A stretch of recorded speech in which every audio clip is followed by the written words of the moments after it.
দেখুন তো বন্ধুরা, চিনতে পারেন কিনা, এগুলো হচ্ছে কিন্তু মাঠের খেসারি শাক। আর এই খেসারি শাক দিয়ে আজকে কিন্তু আমি দুই রকমের রেসিপি তৈরি করব। এক হচ্ছে খেসারি শাকের ভর্তা, আর হচ্ছে খেসারি শাক ভাজি। আপনারা তো শাক ভাজি ঘন্ট পিটালি অনেক খেয়েছেন, কিন্তু কখনো কি খেসারি শাকের ভর্তা খেয়েছেন? আমার কাছে যদি বলেন তাহলে বলবো সব ভর্তার থেকে সেরা হচ্ছে খেসারি শাকের ভর্তা। আমি কিন্তু বেশ সুন্দর করে শাকগুলো ছিঁড়ে এনেছি, আর শাকগুলো কিন্তু এখন আমি বটি দিয়ে খুব সুন্দর করে একদম মিহি করে কেটে নেব।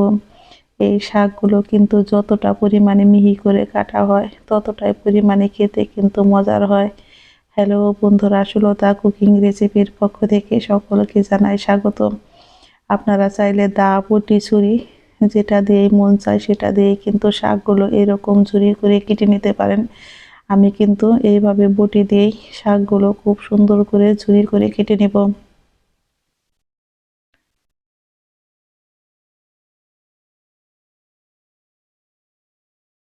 আজকে কিন্তু আমি একসঙ্গে দুইটা রেসিপি দেখাবো। বন্ধুরা অবশ্যই ভিডিওটা টেনে টেনে না দেখে একটু ধৈর্য সহকারে দেখুন, তাহলেই কিন্তু বুঝতে পারবেন আমি কিভাবে এই খেসারি শাকের ভর্তাটা তৈরি করেছি।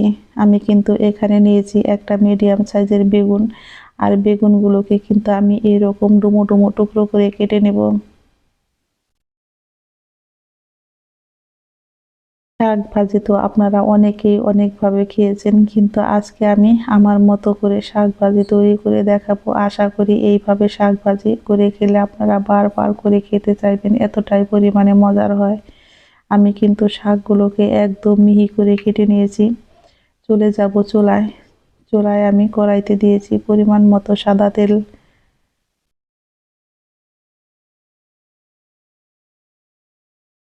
তেলটা আমার গরম হয়ে গেছে, এখন আমি দিয়ে দিব বেশ কিছুটা পরিমাণে শুকনো মরিচ।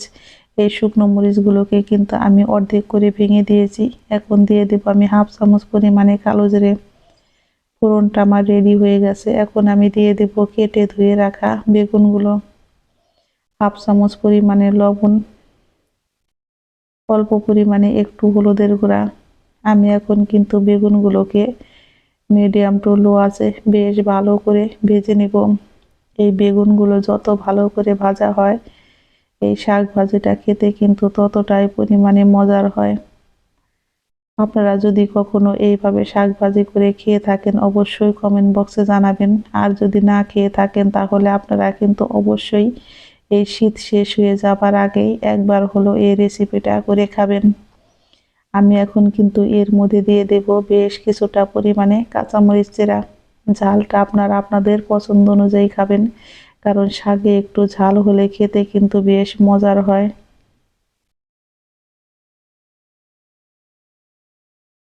আমার বেগুনগুলো কিন্তু খুব সুন্দর করে ভাজা হয়ে গেছে, এখন আমি দিয়ে দেব ঝুরি করে কেটে রাখা শাকগুলো। শাকগুলো দেখে কিন্তু ভয় পাবেন না বন্ধুরা, 2 মিনিট আমার সঙ্গে থাকুন, দেখতেই পারবেন এই শাকগুলো কতটা পরিমাণে কমে কতটুক হয়ে যায়। আমি এখন এর মধ্যে দিয়ে দিব আবারও হাফ চামচ পরিমাণে লবণ।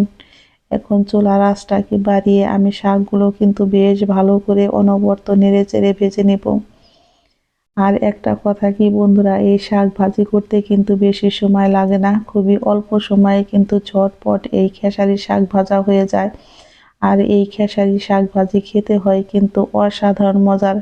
কার কার কাছে এইভাবে খেসারি শাক খেতে ভালো লাগে অবশ্যই কমেন্ট বক্সে আমাকে জানাবেন।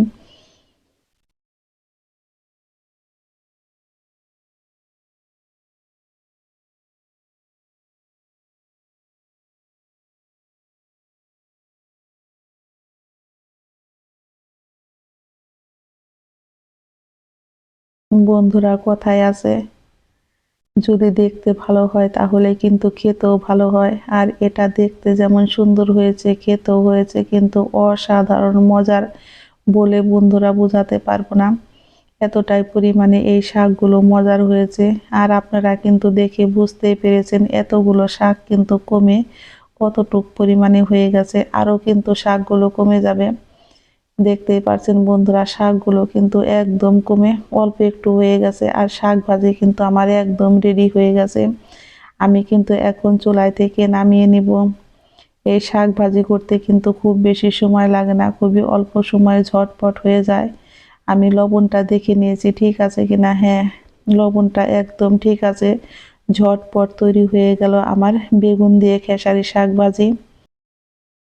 চলে যাব চুলায়। চুলায় কড়াইতে আমি এখন দিয়ে দেব এক মুঠো পরিমাণে কুচি করে রাখা পেঁয়াজ, আর দিয়ে দেব বেশ কিছুটা পরিমাণে কাঁচামরিচ আর রসুন। বলুন তো বন্ধুরা, আমি আজকে এটা দিয়ে কি করব? হ্যাঁ অবশ্যই দেখে বুঝতে পেরেছেন, আমি আজকে খেসারি শাকের ভর্তা তৈরি করব।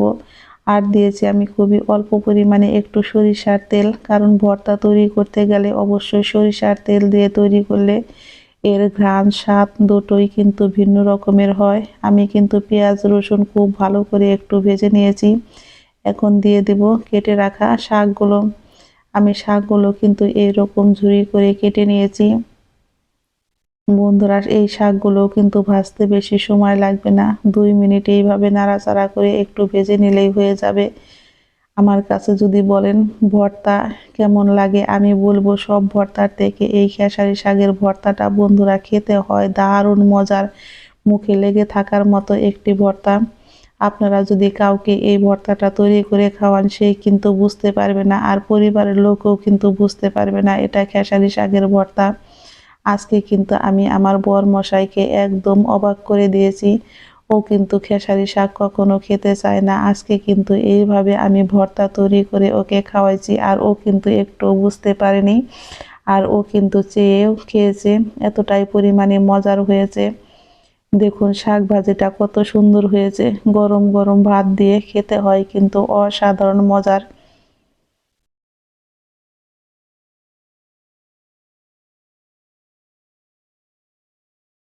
আমি এখন ভর্তাগুলোও কিন্তু এইভাবে বাটনায় রেডি করে নিব। আপনারা চাইলে শিলপাটায়ও বেটে নিতে পারেন, তাতে কোনো সমস্যা নেই।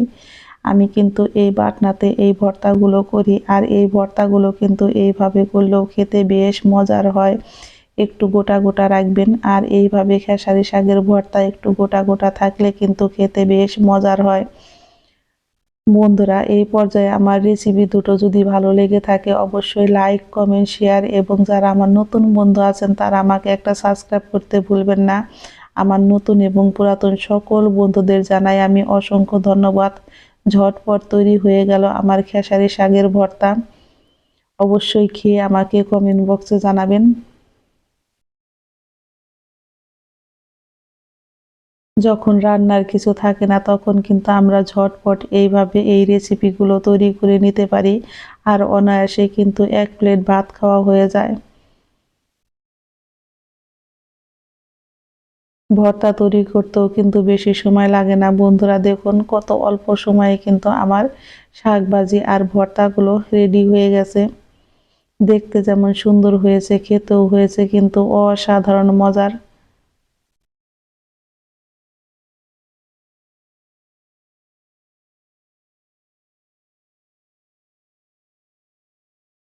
আমি এইরকম করেই কিন্তু ভর্তাটা রেডি করে নিয়েছি। ঝটপট তৈরি হয়ে গেল আমার এই খেসারি শাকের ভর্তা। খেয়ে অবশ্যই কমেন্ট বক্সে জানাবেন কার কেমন লেগেছে। সকলেই ভালো থাকবেন, সুস্থ থাকবেন, ধন্যবাদ।